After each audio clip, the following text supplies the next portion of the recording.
Sí, bueno, hoy día nosotros, bueno, las diferentes comunidades donde vinieron los autoridades tradicionales, entramos a apoyar la visita masiva que tuvieron nuestros presos hoy día en la cárcel de Temuco,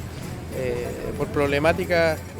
que hay con Gendarmería. Gendarmería todos entendemos que es una institución del Estado, por lo tanto tenemos que tener en cuenta de que de alguna forma el Estado de Chile siempre ha tratado de criminalizar y de perseguir y de oprimir a nuestras comunidades, por lo tanto y a nuestros presos políticos, por lo mismo hoy día nosotros entendemos de que aquí dentro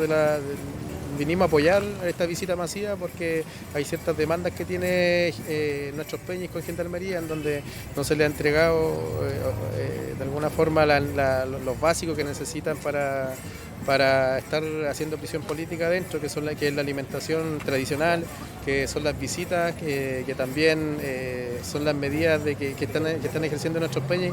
Hay un módulo que se le prometió hace 5 meses y nuestros peñis todavía siguen estando en un módulo común arriba,